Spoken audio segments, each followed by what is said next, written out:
Experience the care of Narayana Health. Sa Sani dhani sani dhani sani dhani sa Sani dhani sani dhani sani dhani sa। Hello दोस्तों, welcome to Narayana health initiative let's talk health. आज हम इस journey के 18th episode में पहुंच गए हैं और लास्ट 17 एपिसोड्स में हमने आपकी कई नॉर्मल क्वेश्चंस क्वेरीज़ के ऊपर आंसर्स किए अपने डॉक्टर्स को साथ में लेके, और हमने देखा कि बहुत सारे आप लोगों ने इन एपिसोड्स को देखा, इनको शेयर किया, और धीरे धीरे हमारा जो इंटेंशन था एक बेटर हेल्थ की तरफ जाना, वो शायद हम आस्ता आस्ता उस रोड पे चल रहे हैं। और आज उसी जर्नी में आज हम जो 18th एपिसोड में एक बहुत ही इंटरेस्टिंग टॉपिक के ऊपर बात करेंगे, वो है एलर्जीज़। बचपन से लेके कभी ना कभी कहीं ना कहीं हम सब लोगों को कुछ ना कुछ एलर्जी रही है। ये वर्ड का यूज़ भी हम करते हैं, सबको पता है कुछ ना कुछ एलर्जीज़ के बारे में। और आज इसी टॉपिक में बात करने के लिए हमारे साथ जुड़े हैं डॉक्टर DC गुप्ता, जो कि consultant pulmonology, allergies and sleep medicine हैं Narayana multi specialty hospital Jaipur में, और नारायणा के साथ हम जुड़े हुए हैं। सो डॉक्टर साहब, welcome to the show let's talk health. और पहले हम शुरुआत करें, इससे पहले चाहेंगे कि आप अपने बारे में कुछ बताएं। मैंने अपना PG यहीं SMS से किया है और लास्ट 15 ईयर से इस फील्ड में हूँ। स्पेशली हम एलर्जी की बात करें तो एलर्जी पे मैंने बहुत सारा वर्क किया है, certification courses, conferences, CME workshop. I have conducted so many workshops on allergy and related to the allergy and treating so many patients of the allergy and treated them with the, और साथ में हमने उनको जो immunotherapy allergy shots, तो the patients will cure. So I think आप बिल्कुल सही डॉक्टर हैं इस बारे में बात करने के लिए। सो डॉक्टर साहब, हमने जो एलर्जीज़ के बारे में बात करती है, आपने देखा है हर व्यक्ति इसके बारे में बात करता है। तो कुछ इनोसेंट एलर्जीज़ होती हैं, कुछ मैंने ये भी सुना है कि allergies can be very fatal, कि कहीं कुछ खाया या कुछ हुआ तो अचानक बहुत ही हॉस्पिटल में सीधे दाखिल हो गया इमरजेंसी में। तो आप ज़रा एक कॉमन जो हमारे जो भाई बहन सुनने वाले हैं उनको बताइए, एलर्जी एक्चुअल में होती क्या है, उसके प्रकार कितने होते हैं? सर, एलर्जी जो भी हमारे शरीर को, अगर सिंपल लैंग्वेज में कहें, जो हमारे शरीर को सूट नहीं करता है, या एक फॉरेन सब्सटेंस जो हमारे शरीर से फॉरेन चीज़ है, जो हमारी बॉडी से जुड़ा हुआ नहीं है, अगर ऐसी कोई भी चीज़ है, चाहे वो खाने की चीज़ हो सकती है, वो पोलन्स हो सकता है, धूल हो सकती है, डस्ट हो सकते हैं, कॉकरोचेज हो सकते हैं, ये सारी चीज़ें हो सकती हैं। तो ये कोई भी जो चीज़ है वो एलर्जी कर सकती है। ये नॉर्मल सिंपल एलर्जी से लेके एक फैटल एलर्जी, जिसको हम बात करें नॉर्मल एलर्जी की, अगर बात करें तो किसी पेशेंट को जुकाम रहना है, बाल गिरना है, स्किन की रैशेज होना है, ये इस तरह की, या सांस भरना है, इस तरह की एलर्जीज, ये कॉमन एलर्जीज़ हैं। अगर हम फैटल की बात करें तो मेडिकल टर्म में हम इसको बोलते हैं एनाफाइलेक्सिस। द एनाफाइलेक्सिस, और अगर इसको सीवियर एलर्जी कहें, इट्स वेरी फैटल। अगर किसी भी पेशेंट्स को, व्यक्ति को दवा खाते ही या कोई भी चीज़ ऐसी खाते ही बहुत ज़्यादा रैशेज हो जाते हैं, शरीर में सूजन आ जाती है, तो इस तरह का, इसको हम कहते हैं कि ये एनाफाइलेक्सिस है। और ये बहुत रेयर है, पर जो सामान्य कॉमन एलर्जी हैं वो काफ़ी कॉमन है। बच्चों में अप टू 30 to 40% ऑफ जी बच्चे हैं, उनमें बहुत कॉमनली होती है, जो एज के साथ साथ कम होती है। और टाइप्स क्या क्या होते हैं एलर्जीज़ के? सबसे पहले जो बच्चों की अगर हम बात करें तो उनको नज़ला जुकाम बने रहना।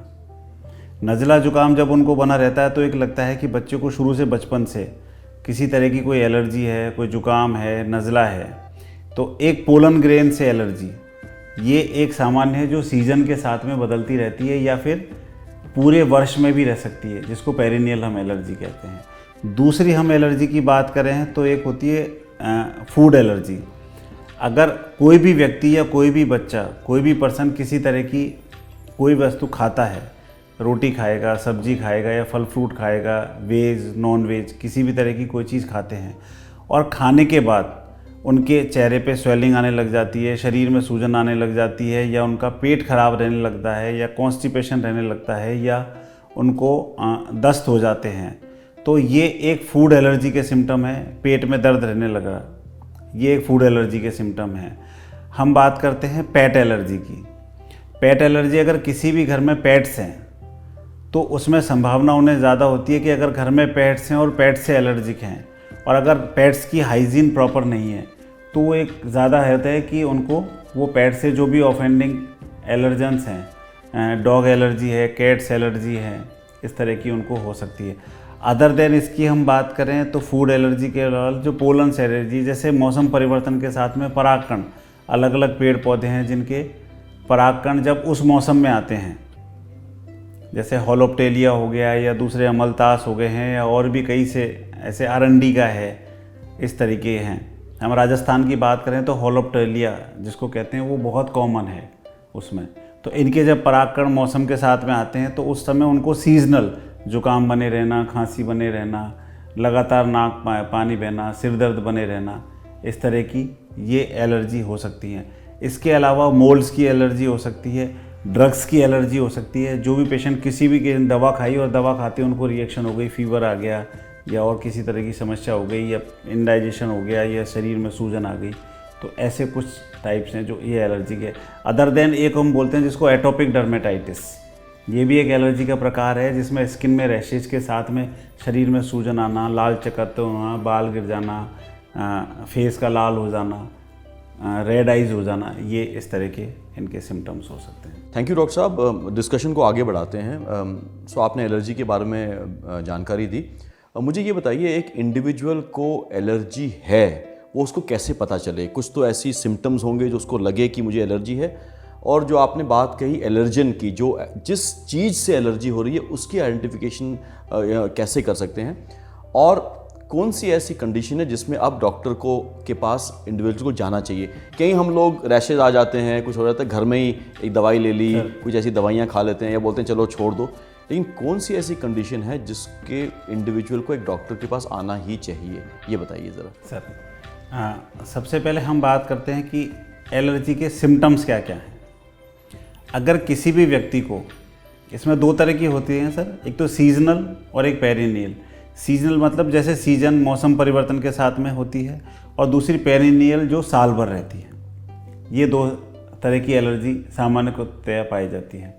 अगर हम सीजनल की बात करें जो सीजन के साथ में परिवर्तित होती हैं, तो उसमें जैसे ही मौसम परिवर्तन होता है और उसके साथ में व्यक्ति को जुकाम बने रहना है, आँखों से पानी आना है, सिर दर्द रहना है, शरीर पे लाल निशान हो जाना है, या फिर अगर हम कहें तो किसी व्यक्ति को पर्टिकुलरली या जब अपने ऑफिस जाता है तब उसको एलर्जी चालू होती है, या फिर रात को सोते वक्त वो जब अपने बेड पे जाता है तब उसको सिम्टम चालू होती है कि सर सुबह उठते ही मुझे छींक आने लगती है, या मैं रात को सोने बिस्तर पे जाता हूँ तो मुझे छींक आने लगती है।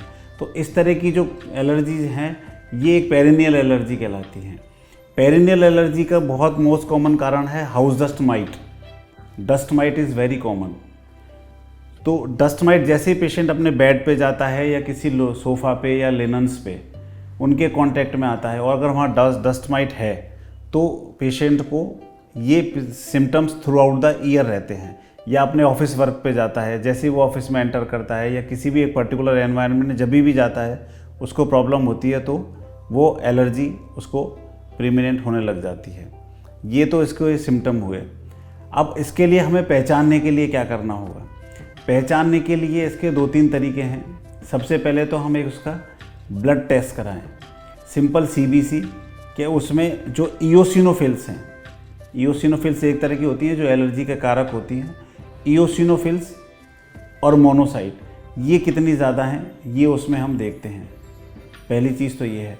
और दूसरी फिर होती है पेशेंट को एक सीरम IgE जो एलर्जी का टेस्ट है कि एलर्जी का लेवल कितना है, उसकी एलर्जी कितनी ज़्यादा है।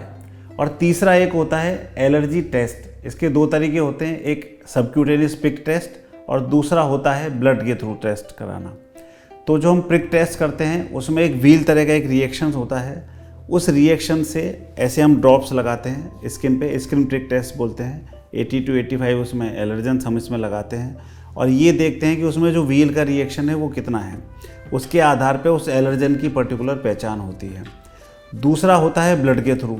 जब हम ब्लड के थ्रू इस टेस्ट को करते हैं तो ब्लड की जो मात्रा है उसमें उसका लेवल से हमें पता चलता है कि इस चीज़ से इनको एलर्जी है। अगर किसी को एलर्जी का लेवल बहुत ज़्यादा है तो भी उसका ट्रीटमेंट कराना चाहिए, और या उसका व्हील का रिएक्शन बहुत ज़्यादा है तो भी हमें कराना चाहिए। तीसरी अगर हम बात करें तो पेशेंट को कब डॉक्टर्स के पास जाना ही चाहिए। बिल्कुल जाना ही चाहिए। कब ऐसे सिम्टम्स हैं, अगर किसी भी व्यक्ति को ये समस्या बहुत लंबे टाइम से रहती है, उसको 5-6 साल से प्रॉब्लम है रही है, हर सीज़न में पर्टिकुलर उसको चेंज होती है, सीज़न के साथ में उनकी फैमिली हिस्ट्री है, हायरार्की में है, माता पिता को है, भाई बहन को है, या फिर उनके बच्चों को भी है, और या उनके रिलेटिव बहुत क्लोज रिलेटिव हैं, कजन्स हैं, उनको है, तो ऐसे पेशेंट्स को एक बार अपना एलर्जी टेस्ट करा के देखना चाहिए कि मुझे पर्टिकुलर किसी एलर्जन से एलर्जी तो नहीं है। ये तो हुई सामान्यतया कि कब पेशेंट को जाना चाहिए। अगर जिसकी मैं बात करूँ एनाफाइलेक्टिक रिएक्शंस की, जैसे ही आप किसी के संपर्क में आए, सपोज किसी को मधुमक्खी ने काटा और मधुमक्खी के काटते ही उसको एकदम शरीर में स्वेलिंग आ गई, लिप्स में सूजन आ गई है, आंखें बिल्कुल लाल हो गई है, तो ये एक एनाफाइलेक्सिस रिएक्शन है। और या फिर आपने कोई दवा ली, दवा लेते ही आपको रिएक्शन हो गई, तो इमीडिएटली तुरंत हॉस्पिटल में इमरजेंसी में जाके उनको संपर्क करना चाहिए, क्योंकि ये लाइफ थ्रेटनिंग कंडीशंस होती हैं जिनका हमें विशेष रूप से ध्यान रखना चाहिए। भाइयों बहनों, जैसे डॉक्टर साहब ने आज एलर्जीज़ के बारे में बताना शुरू किया है और धीरे धीरे हम उनसे और भी क्वेश्चन पूछेंगे, लेकिन अगर आपको डॉक्टर DC गुप्ता से कुछ और सलाह मशवरा करना है, उनसे मिलना है, वीडियो कंसल्टेशन करनी है, तो जो QR कोड आपके स्क्रीन पे आप देख रहे हैं, इसको डाउनलोड कीजिए हमारे NH केयर ऐप को। उसके थ्रू आप डॉक्टर DC गुप्ता से अपॉइंटमेंट ले सकते हैं, और www.narayanahealth.org में जाके भी आप डॉक्टर DC गुप्ता से उनसे पर्सनली मिल सकते हैं, उनसे वीडियो कंसल्टेशन कर सकते हैं और उनसे और ज़्यादा जानकारी ले सकते हैं। सो डॉक्टर साहब आगे चलते हैं। अब आप एक पल्मोनोलॉजिस्ट भी हैं, तो हम थोड़ा अपना जो ब्रीदिंग सिस्टम है और श्वास का सिस्टम है उससे रिलेटेड एलर्जीज़ के बारे में बात करेंगे, तो उनके बारे में थोड़ा बताइए और क्या सिम्टम्स होते हैं पहली बात। एंड मैंने कई बार सुना है कि जब आप जैसे कई लोग कोई ऐसी जगह पे रहते हैं, बेंगलोर जैसे एक जगह, जैसे आपने कहा पॉलेंस की वजह से, या कोई और जगह जहाँ पे फूल वगैरह होते हैं, क्या प्लेस को चेंज करने से या वेदर को चेंज करने से क्या श्वास की जो एलर्जीज़ होती हैं वो रिड्यूस होती हैं? इसके बारे में थोड़ा बताइए। अगर किसी भी व्यक्ति को लगातार एलर्जी, जुकाम, नाक बहना, और इनके साथ में जैसे सर्दियों का मौसम आता है, ठंड का मौसम आता है, या वेदर चेंजेज होता है, उसके साथ में उनको सांस में प्रॉब्लम होने लग जाती है, छाती में जकड़न होने लग जाती है, सांस के साथ में सीटी की आवाज़ आने लगती है, लगातार नाक बहती है, आँखों में जलन सी रहती है, जुकाम बना रहता है, खांसी रहती है, तो ये सारे सिम्टम इंडिकेट करते हैं कि पेशेंट को अस्थमा डेवलप हो गया है, अस्थमा की तरफ वो जा रहा है पेशेंट। तो ऐसे अगर सिम्टम किसी को भी डेवलप हो रहे हैं तो ये शो करता है कि पेशेंट को अस्थमा हो गया है या होने वाला है। ऐसी स्थिति में उन्होंने तुरंत चिकित्सक से संपर्क करना चाहिए। अब जहाँ तक हम बात करें ह्यूमिडिटी की बात, जैसे आपने कहा कि बेंगलोर या बॉम्बे इस तरह के जो हैं, और या हम राजस्थान की बात करें तो यहाँ थोड़ा सा टेम्परेचर हाई रहता है, पर अगर हम देखें तो ज़्यादातर लोगों का ऐसा मानना है कि ज़ुकाम, सर्दी जुकाम और ये सब खांसी की प्रॉब्लम सर्दियों में ही ज़्यादा होती है। पर मेरे एक्सपीरियंस में मैंने देखा है कई सारे ऐसे लोग हैं जिनको स्पेसिफिकली केवल गर्मियों में ज़ुकाम होता है और सांस की प्रॉब्लम होती है। तो ऐसी जो पोलन्स हैं, ऐसे जो सीजनल चेंजेस हैं, ये सर्दी में भी हो सकते हैं, गर्मी, बरसात, किसी भी मौसम में ऐसा हो सकता है, इवन सर्दियों में भी ऐसा हो सकता है। तो इसके लिए जो टेम्परेचर कंट्रोल है और ह्यूमिडिटी है वो हमें 30 से 50 के बीच में रखना चाहिए। डॉक्टर साहब, मैंने जैसे कहा कि अगर आप प्लेस को बदल दें या मौसम को तो बदल नहीं सकते, तो कई हमारे भाइयों बहनों के पास ये चॉइस शायद ना हो कि आप जगह को बदल नहीं सकते, तो अगर वो एक आइडेंटिफाई हो जाता है उनको कि उनकी श्वास की जो एलर्जी हो रही है एक जगह में रहने से ही हो रही है, तो फिर भी वो क्या कुछ ऐसी प्रिकॉशंस ले सकते हैं ताकि वो कंट्रोल में रहे? डेफिनेटली सर, इसमें क्या है कि सर जैसे हम बात करें कि पर्टिकुलर आदमी किसी एक अपने खुद के मकान में रह रहा है, उसको किसी भी चीज़ से उसको महसूस होता है कि मैं जब भी घर जाता हूँ तो मुझे प्रॉब्लम होती है। जैसे मैंने कहा कोई ऑफिस जाता है या पर्टिकुलर जाता है तो something happen in the environmental area around the house, तो वहाँ कोई भी कल्प्रिट है या कोई भी पोलन्स हैं तो हमें उनको आइडेंटिफाई करना होगा एलर्जी टेस्ट के थ्रू। इसके साथ में जो एक पोलन कैलेंडर्स होता है, तो सीजन के साथ में या तो पर्टिकुलर उनको कोई सीजन में प्रॉब्लम होती है तो उसका हमें आइडेंटिफिकेशन करना होगा कि पर्टिकुलरली इस सीज़न में। इसके लिए कुछ इंस्ट्रूमेंट्स आते हैं जिनको घर की छत पे लगा के उसका पोलन्स का पता लगाया जा सकता है कि उस एनवायरनमेंट में क्या है, क्योंकि जैसे ही वो घर से बाहर जाते हैं उनका एलर्जी का सिस्टम ख़त्म हो जाता है। और इसके साथ में कुछ फिल्टर्स आते हैं, तो हम उन फिल्टर्स का उपयोग करके भी घर में पोलन्स की जो डेंसिटी है उसको हम कर सकते हैं कम। इसके साथ में जो कुछ व्यक्ति होते हैं उनको बर्ड से भी एलर्जी होती है, पिजन एलर्जी। जयपुर में ये काफ़ी है। पोलन एलर्जी के अलावा जो बर्ड्स हैं, स्पेशली पिजन ड्रॉप्स, उनकी भी काफ़ी एलर्जी है। तो पिजन नेट का भी हम उपयोग, बर्ड नेट का उपयोग करके भी हम हमारे घर में उनकी एंट्री कम कर सकते हैं, उससे हमको बचा जा सकता है। जो घर का टेम्परेचर है उसको मेंटेन करके भी हम ये चीज़ ऐसा कर सकते हैं। हमने एलर्जीज़ के बारे में बात कर ली। आपने जैसे कहा कि कुछ ऐसे सिम्टम्स में आप पेशेंट हॉस्पिटल में आपके पास जब आ जाता है तो अब आप उसका ट्रीटमेंट कैसे करते हैं? दोनों, अगर वो एक एनाफिलेक्टिक शॉक में आता है तो उसका ट्रीटमेंट कैसे करते हैं, और एक नॉर्मल जब पेशेंट आपके पास आता है सबसे पहले कि डॉक्टर साहब मुझे लग रहा है कि मुझे एलर्जी है, या वो ये भी नहीं कहता है मुझे रैशेज़ हो रहे हैं, आंखों से पानी आ रहा है, तो क्या मोडालिटीज़ होती हैं ट्रीटमेंट की? उनकी ट्रीटमेंट आप कैसे करते हैं डॉक्टर साहब? सर, इसमें हम सबसे पहले क्या करते हैं, जो भी पेशेंट हमारे पास, जैसा कि मैंने बताया कि सिम्टम लेके आ रहे हैं हमारे पास में, तो सिम्टम्स को हमको आइडेंटिफाई करके सिम्टम्स के आधार पे उसका root cause as per the history कि हम ये आइडेंटिफाई करने की कोशिश करें उनकी हिस्ट्री से कि कहाँ उनको किस मौसम में किस चीज़ के साथ में ये प्रॉब्लम हो रही है, उस चीज़ का हम ध्यान रखें, उस चीज़ का पता करें। उसके बाद में जैसा मैंने बताया कि आपको कुछ CBC है, चेस्ट एक्सरे है, साइनसेस का एक्सरे है, ये रूटीन इन्वेस्टिगेशंस हैं, हम पहले करें। सीरम IgE लेवल पता करें, इनसे हमें ये पता चलेगा कि उनका लेवल क्या है। तीसरा, हम एलर्जी टेस्ट करके देखें, either on the screen prick और थ्रू द ब्लड टेस्ट। ये हम उससे पता करें कि उनका क्या क्या एलर्जिक है। ये तो नॉर्मल पेशेंट्स के लिए। और अगर किसी भी पेशेंट को जो एलर्जी होती है, जो भी एलर्जन से निकल के आता है पर्टिकुलर के लिए, उसके लिए एक allergy shots, allergy immunotherapy, this is very effective. हम ये मान के चलें लगभग 70 to 80% जो एलर्जी है वो उनसे काफ़ी हद तक ख़त्म हो जाती है, नहीं के बराबर हो जाती है जब हम एलर्जी वैक्सीन लेते हैं, इम्यूनोथेरेपी। और इसके अलावा लेटेस्ट एडवांस में भी कई सारी ऐसी थेरेपी आ गई हैं, तो उनको भी हम दे सकते हैं जिससे पेशेंट को अस्थमा डेवलप होने से बचाया जा सके। अगर हम इमरजेंसी की बात करें, इमरजेंसी में अगर कोई भी पेशेंट हमारे पास एनाफाइलेक्टिक रिएक्शंस लेके आया है, तो ऐसी हमारे पास सबसे ये देखना पड़ेगा कि वो कितनी सीवियर है। अगर पेशेंट लाइट रिएक्शन लेके आया है तो हम उसको इंजेक्शंस, दवाइयाँ और ये सब दे के उसको कंट्रोल कर सकते हैं। ये भी हो सकता है कि सांस की नली में एकदम से चॉकिंग हो गई हो, सांस की नली में रुकावट आ गई हो, तो पेशेंट को हमको वेंटिलेटर पे लेने की रिक्वायरमेंट भी हो सकती है, ICU की भर्ती भी हो सकती है। ये बहुत ही एक लाइफ थ्रेटनिंग कंडीशन हो सकती है, तो उसका एक विशेष ध्यान रखना होता है। तो ऐसी कंडीशन में अगर कोई भी लाइफ थ्रेटनिंग कंडीशन लेके आता है तो उसके हिसाब से उसको मेडिकेशंस देते हैं, इंजेक्टेबल्स हैं, एंटीबायोटिक्स है, नेबुलाइजेशन है, ऑक्सीजन है।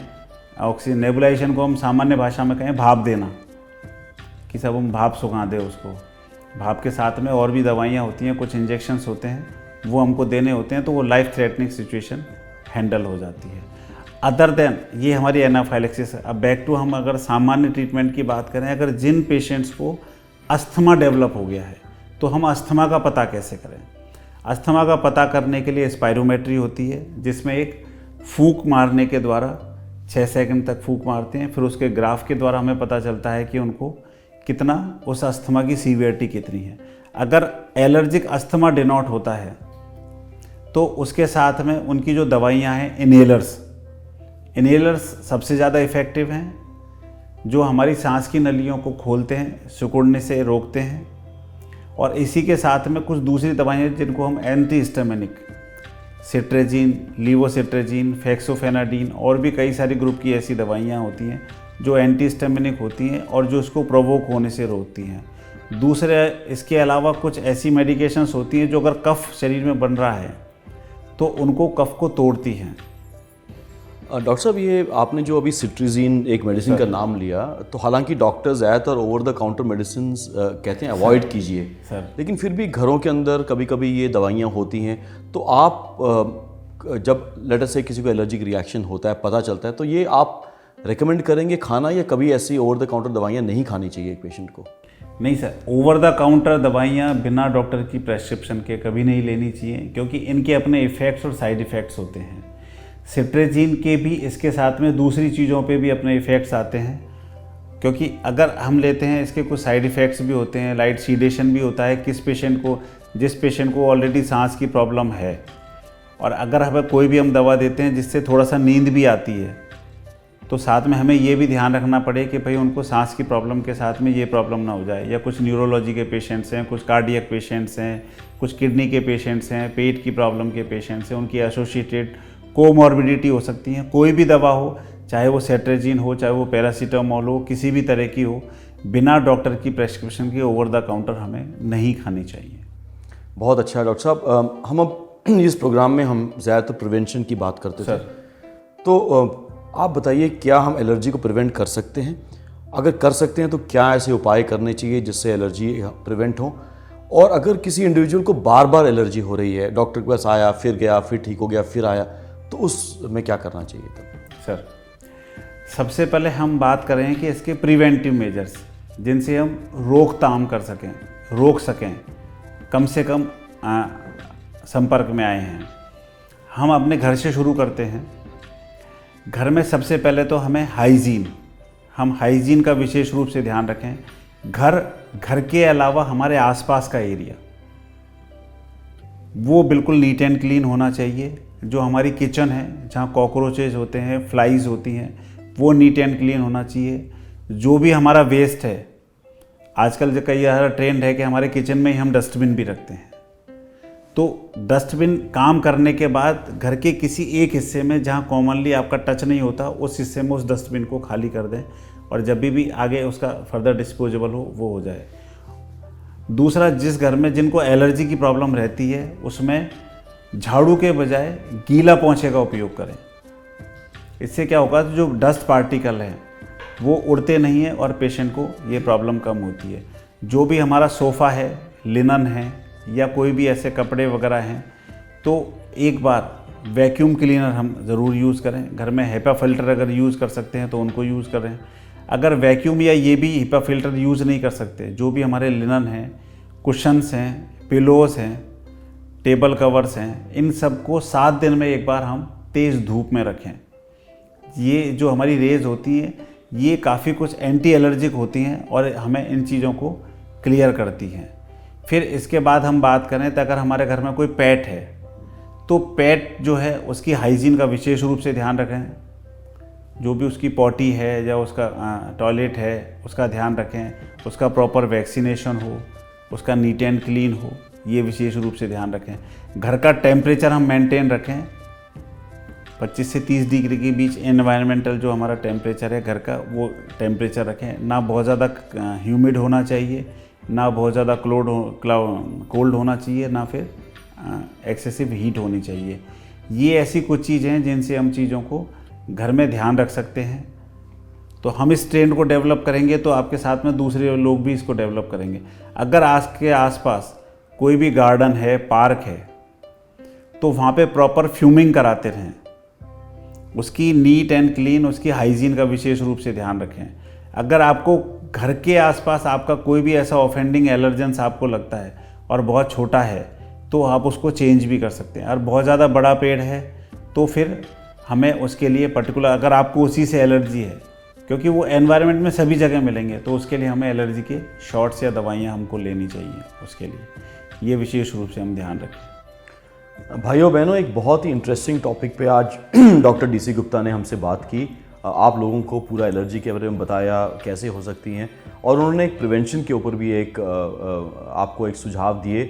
मेरी आपसे रिक्वेस्ट है कि जब आप ये सुनते हैं बातें तो ज़रूर इन सब बातों को फॉलो कीजिए, क्योंकि इनसे एक बेटर हेल्थ की तरफ जाते हैं। और आपने ये भी सुना डॉक्टर साहब से कि ये रिएक्शंस कभी कभी बहुत ही खतरनाक हो सकते हैं। तो जब भी ये कोई ऐसा रिएक्शन हो, कुछ खाया हो या किसी कीड़े ने काटा हो या कुछ आपने ब्रीथ किया, सांस ली, उसमें कुछ हो गया, अचानक सांस चढ़ गई, रैशेज़ आ गए, आँख से पानी आना शुरू हो गया, तो ओवर द काउंटर ड्रग्स ना लीजिए और कोई ऐसी बात होती है डॉक्टर से ज़रूर मिलिए। डॉक्टर साहब आज हमारे साथ जुड़े रहने के लिए बहुत बहुत शुक्रिया। आपने जो ये जानकारियाँ दी एक कॉमन लैंग्वेज में आपने बताया, इनसे जो हमारे भाई बहनों ने सुना उसमें बहुत ही ज़्यादा उनको एक अच्छी हेल्थ की तरफ एक पाथ है वो जो दिखेगा। इस प्रोग्राम में जुड़ने के लिए बहुत बहुत धन्यवाद। और भाइयों बहनों, अगर आपको डॉक्टर DC गुप्ता से जैसे मैंने पहले भी कहा अपॉइंटमेंट लेनी है तो www.narayanahealth.org में जाके डॉक्टर DC गुप्ता से आप अपॉइंटमेंट ले सकते हैं, वीडियो कंसल्ट कर सकते हैं, उनसे और बातें कर सकते हैं एलर्जी के बारे में, पल्मोनोलॉजी के बारे में। और जो एक QR कोड नज़र आ रहा है आपको, इसको आप स्कैन कीजिए, NH केयर ऐप को डाउनलोड कीजिए और इससे भी आप डॉक्टर साहब से बातें कर लें। इस प्रोग्राम में जुड़ने के लिए बहुत बहुत शुक्रिया। हमने 18 एपिसोड्स पूरी कर ली और आपका ये सपोर्ट जो है ये हमारे लिए बहुत ही मोटिवेटिंग है और इसको आप देखते रहिए और शेयर कीजिए ज़्यादा लोगों की तरफ ताकि हमारा एक बेटर हेल्थ की तरफ हम लोग जा सकें। बहुत बहुत शुक्रिया, धन्यवाद। धन्यवाद।